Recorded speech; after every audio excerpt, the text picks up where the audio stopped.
essa ideia é muito cara para a gente, né? Que Steve Biko vai trabalhar esse conceito, né? O que é consciência negra, né? E Neuza de Souza Santos, dialogando com Simone de Beauvoir, vai dizer que nós não nascemos negros, nos tornamos negros, né? O fato da gente ter a melanina não significa que a gente tem uma consciência negra. E a consciência negra, para mim, não chegou por meio da família, por mais que, conforme eu disse, minha mãe uma melanina preta, retinta, mas ela chegou por meio da minha inserção na cultura, conforme o próprio podcast vai dizer, da quantos anos você cultura tinha? afro. Eu tinha 15 para 16 anos e eu fui uma pessoa criada, diferentemente da minha geração. Os meus pais, eles me protegeram demais. Certo. Protegeram a mim e meu irmão. Porque o que acontece? Eu vou contar uma coisa que é íntima e espero que vocês não riam. Eu sou uma pessoa que não sei andar de bicicleta, sou péssimo de futebol, fui protegido para ir na rua, então eu tive uma educação extremamente, do ponto de vista assim, fora da curva masculina, porque eu ficava mais restrito a ir na rua, porque minha mãe achava que ficar na rua seria perigoso, né? Ela já tinha esse feeling, não fique na rua. Então até onde ela conseguiu controlar, ali até os 15 anos, porque depois de 15 anos a gente sabe que a adolescência é um pouco mais, né? Questiona, reivindica. Então, até os 14 anos eu fui muito protegido pela família. E aí, depois dos 15, eu começo a despertar para a cultura, porque acho que todos nós que tivemos experiências de periferia, sabemos que a música é algo muito presente. Então, eu acho que a afrodiáspora já começa a conectar aí. Então, sou nascido numa geração passada, ali na década de 70, né? Passando ali pela ditadura militar, pelo processo de redemocratização do país. E aí a música era muito presente, os bailes eram muito presentes, a gente ir na casa das pessoas e frequentar os bailes. Então a nossa formação na cultura se deu pela música, por Tim Maia, por Jorge Benjor, ao mesmo tempo pelo bolero. Ao mesmo tempo, então, minha mãe gostava demais de bolero. Então, eu comecei a gostar de música, muito de música. Então, assim, meu pai gosta de música sertaneja. Então, a minha formação, ela se deu na cultura tantos ícones negros, a Montal, Aretha Franklin, Marvin Gaye. Então, todas essas pessoas negras foram criando a minha formação e a minha consciência, mas aí teve algo na minha vida que foi assim, a chave que eu virei, que eu participei do movimento Black Soul em Belo Horizonte na década de 90. Gente, que legal. Quarteirão do Soul. Tudo, Quarteirão ainda é depois da consequência, né? Nós tinha o Lagoinha, eu frequentava o Lagoinha na década de 90 com Toninho Black e todo o Black Soul que tinha ali, o Misael ali do Som Shake, que era a Rádio Favela, e por aí vai, né? Então eu frequentava o baile black ali na década de 90, que não tinha esse glamour que tem hoje. Então nós, à época, fazia a cultura acontecer sem esse protagonismo e sem essa visibilidade, sem os likes, né? Então várias pessoas daquela época que faziam acontecer a cena black em Belo Horizonte e que hoje já são pessoas mais velhas, à época já eram pessoas mais maduras, eu era mais novo chegando, e foi a consciência negra para mim aconteceu nos bailes Black Soul mesmo. Eu tinha um cabelão, andava de sapato colorido, preto e branco, andava mesmo a caráter, e eu me lembro a época que isso também me trazia consequências, né? Então eu era considerado uma pessoa fora da curva, na onde que eu morava, alienado. Eu me lembro que algumas pessoas falavam com os meus pais que eu não ia dar nada na vida, falavam assim, esse menino aí deve ser consumidor de droga, porque anda com esse cabelão, corta esse cabelo desse menino, né? Então os meus pais tiveram de escutar tudo isso, né? E aí deixando aqui a dica para aqueles que acharam que a gente não ia dar nada, estamos aqui. Tá vindo uma geração melhor que a nossa. Super, e eu fico muito feliz com isso, porque conforme a gente diz, e na verdade a Jurema Werneck vai dizer, os nossos passos vêm de longe, né?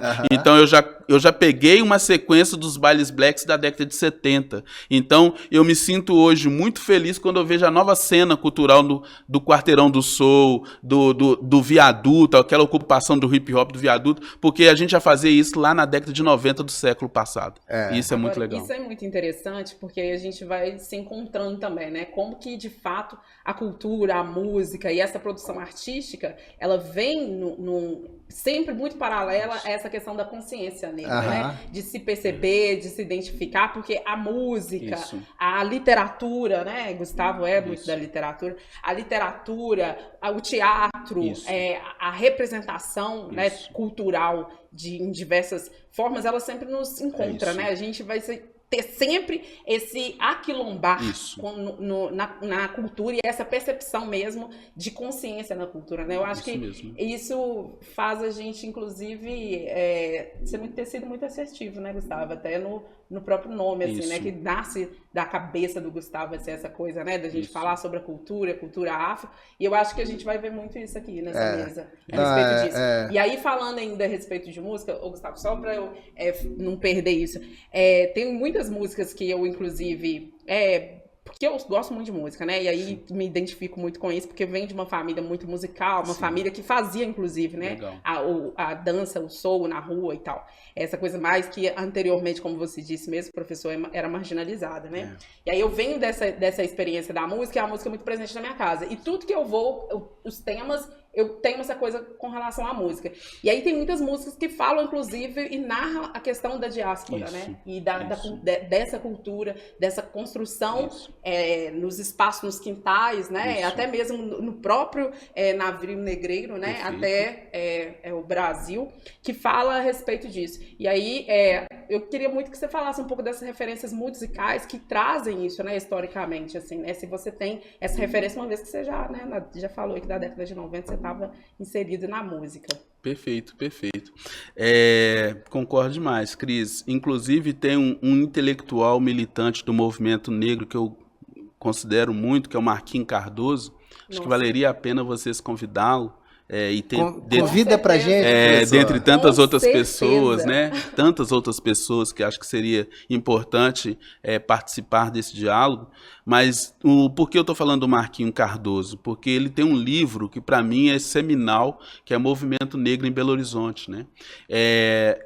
Nesse livro, né, que é resultado da sua dissertação de mestrado, hoje Marquinhos está fazendo doutorado nas Ciências da Informação na UFMG, e lá ele traz, 20 anos atrás, né, ele já concebia de que essa diáspora e essa formação do movimento negro, ela está no campo da cultura. E ele também foi forjado, criado nesse âmbito da cultura e nos bailes, né? Então, acho que, de fato, falar de movimento negro é também trabalhar essa dimensão da cultura. E lembrando, né, que a gente está falando do movimento negro, a cultura, para o movimento negro, nunca teve descolada da política, né? Cultura e política, essas dimensões, porque muitas vezes, quando a gente fala de cultura, pode caminhar para um folclorismo, né? Isso é folclore. A gente sempre entende a cultura do ponto de vista na sua articulação política. E aí, quando você fala assim, esses referenciais da música, para mim, na década de 90, o referencial maior foi James Brown. Né? Então, James Brown deu a régua e o compasso, né? E aí James Brown esteve envolvido em várias manifestações da luta pelos direitos civis, né, nos Estados Unidos. A Nina Simone foi uma outra, né, que para mim também é uma referência maior naquele momento. A Aretha Franklin, né, que também é a grande diva, e tantas outras, né? E no Brasil, Jesse King Kong, né, quando ele trazia e traduzia, né, dançar como dança um black. Gente, aquilo ali para nós era um mantra, né? Eu te amo, brother. Então, assim, era muito bom. Tim Maia, né? Jorge Benjor. E aí, se eu venho de uma dimensão black soul, o meu irmão vem da dimensão do samba.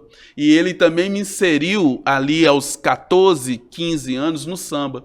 Tanto é que hoje, quando eu falo, quando algumas das casas que meu irmão me inseria na cultura, hoje elas não existem. Para quem não é da geração do meu irmão e da minha geração, não sabe. Por exemplo, Pouso Forçado, Ferro Velho, São espaços que tinham de samba na década de 90, início dos 2000, que não existem mais, mas que formou uma geração, né? E ali era Dona Ivone Lara, ali era Pixinguinha, ali era Cartola, ali era toda Martim da Vila, sabe, Clementina de Jesus, ali era uma Zeca Pagodinho. Então era toda uma formação no âmbito da cultura que, ao mesmo tempo, era o black e o samba. Black e samba. Então, acho que, de fato, antes de ingressar, né, na universidade, pois quando eu chego na universidade eu tive a alegria, a satisfação, né, de fazer parte do programa Ações Afirmativas na UFMG, que foi idealizado pela professora Nilma Lino Gomes e também professor Luiz Alberto Oliveira Gonçalves, que recentemente nos deixou presente sempre, e vários outros professores e professoras engajados na luta antirracista.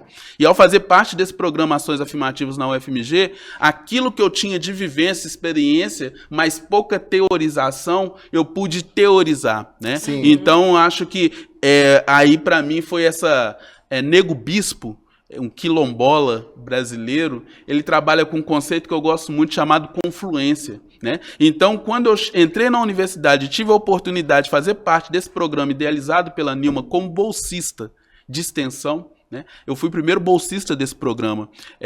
E como é que a vida vai fazendo a Leda Martins, uma intelectual negra, né, da Letras, lá da Faculdade de Educação, ela tem um último livro chamado Tempo Espiralar, né?